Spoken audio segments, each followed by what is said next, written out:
안녕하세요. 제가 이번에 가지고 온 종목은 HMM을 가지고 왔습니다.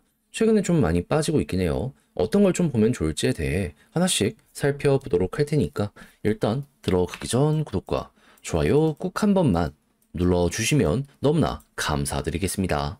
자, 일단 최근에 시끄러운 소식은 역시나 이거죠. 본사 부선으로 이전을 할 거냐 말 거냐. 근데 하더라도 핵심 인재가 몇 빠져나가는 게 리스크적인 부분, 장기로 영향을 미칠 수 있다라고 하더라도 단기적으로는 큰 영향 뭐 있습니까? 없죠. 예. 그리고 우리나라 1등 해운사다 보니까 핵심 인재 빠져? 아래서 올리면 됩니다. 인재풀이 적은 회사는 아닐 거 아니에요. 이 정도의 사이즈인데. 그래서 이거는 그냥 일시적인 이벤트 정도로 끝날 수 있겠구나 정도로 넘어가 보는 것도 되게 좋을 것 같습니다. 그럼 이제 이런 상황 속에서 어떤 걸 최우선으로 봐야 되느냐 말씀드리면 다른 거 다 필요 없고 해운 운임에 영향을 미치는 이 이란, 이스라엘 요 사태 위주로만 보시면 됩니다. 그런데 지금 어떤 소식이 들려오고 있다?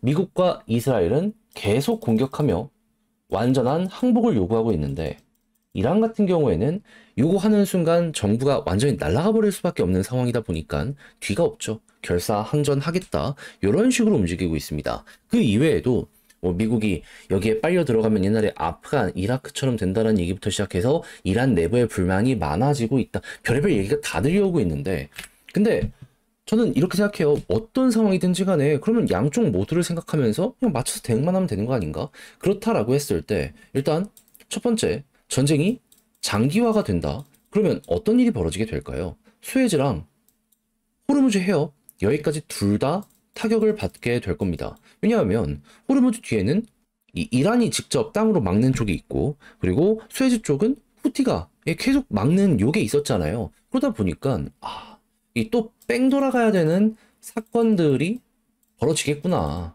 거기에다가 이게 전쟁이다 보니까는 유가가 올라가 갖고 운송 비용이 증가하는 것도 있겠지만은 보험료의 할증이 엄청나게 증가를 합니다. 근데 이게 다 운임에 전가가 되거든요.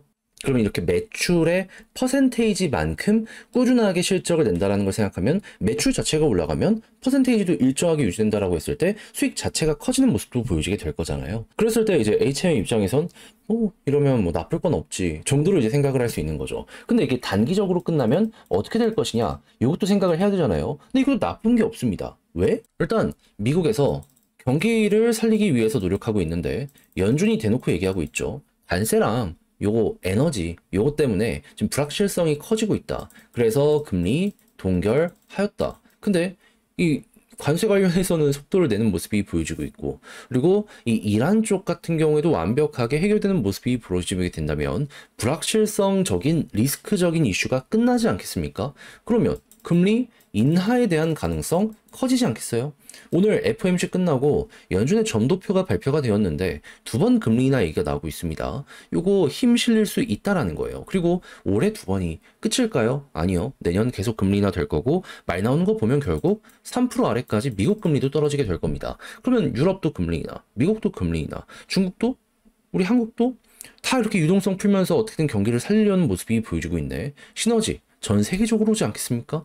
그러면 네 물동량은 커지게 될 것이고 장기적으로 이 단기성만큼의 파급은 덜 하다라고 하더라도 쭉 올라가는 HM 실적 이거 바라볼 수 있게 될 겁니다. 저는 여기에 대해서도 굉장히 높게 평가하면서 따라가면 될 것 같아요. 근데 완벽하게 리스크는 없냐 여기에 대해서 말씀드리면 그건 또 아닌데 딱 한 가지만 조심하면 됩니다. 그게 뭐냐면 호르무즈 해협을 이제 봉쇄를 말만 하고 안 할 수도 있다라고 얘기를 하지만 이제 국제 정치 학자들이 최후의 시나리오로 얘기하는 게 뭐냐면 어차피 안 되는 거 지금 이란의 석유 수출이 96% 급감했다라고 하거든요. 그런 상황이다 보니까 그냥 같이 죽자. 근데 이건 해협을 막는다가 아닙니다. 남아있는 무기가 있을 거 아니에요. 그걸 가지고 이스라엘, 미국 기지 여기를 쏘는 게 아니고요. 저도 이렇게 되면 진짜 큰일 나겠는데 생각했는데 사우디 그 이외에도 그 해협 쪽에 있는 수많은 가스전이랑 석유 시설 있잖아요. 그리고 이제 친미 중동 국가들의 주요 핵심 이 에너지 시설 여기를 쏘는 겁니다. 그리고 이런 지역은 지금 이란의 방공망 없어요. 없어요. 그냥 다 작살 나는 겁니다. 그러면 이거는 단순 경기 침체가 아니라 대공황 올 수도 있거든요. 유가가 막 300불 이게 아니라 더 갈 수도 있다. 막 얘기가 들려와가지고 이 상황이 오게 된다면 그게 나오게 되었을 때는 안 된다. 이건 아니다. 가지고 있는 모든 걸 다 팔고 현금화한 다음에 달러만 사시면 됩니다. 코로나 때 겪어보신 분들은 아시겠지만 금조차 떨어지고 달러에만 사람이 몰렸어요. 똑같은 상황이 올 수 있으니 이때는 과감하게 이렇게 체인징하는 전략을 한번 생각을 해두시는 게 어떠할까 싶네요. 근데 다시 말씀드리지만 이것만 아니면 뭐가 됐든 뭐 장기든 단기든 나쁠 건 없어 보인다 정도로 HMM은 묶어서 생각하기가 되게 좋을 것 같습니다. 그러니까 뭐 이슈가 있어도 좀 떨어지면서도 여기 박스권 위에서 움직이고 있잖아요. 그럼 여기서 이제 수급은 또 어떤지도 보면 외국인 컴백하기 시작했죠. 그러면 이 개인이 털리고 외국인 기관이 담아가는 모습이 보여지게 된다면 요 같은 경우에도 또 이제 괜찮게 평가하기 괜찮을 것 같고요. 그리고 차트의 추세상은 지금 볼린저 상단 중심으로 이렇게 갔잖아요. 이게 21선 중심으로 이렇게 만들어지는 거거든요. 하락 찍고 중앙선 돌파했을 때 상단 돌파 이렇게. 근데 여기 이탈하면 그럼 요 라인이 또 이렇게 깨지게 된다는 거잖아요. 한 21,000원 혹은 조금 더 아래까지 떨어질 수 있기 때문에 요 정도의 하락 파동은 21선 이탈하면 감안을 하시면서 봐야 될 것 같습니다. 근데 만약에 버틴다 그러면 또 한번 볼린저 밴드 상단 이렇게 시도가 될 거고요. 위에서 버티면 속도 그게 아니라면은 이렇게 추세가 잡히는지 한번 보시면 되겠습니다. 여기를 중심으로 그냥 밀고 가시면 될 것 같아요.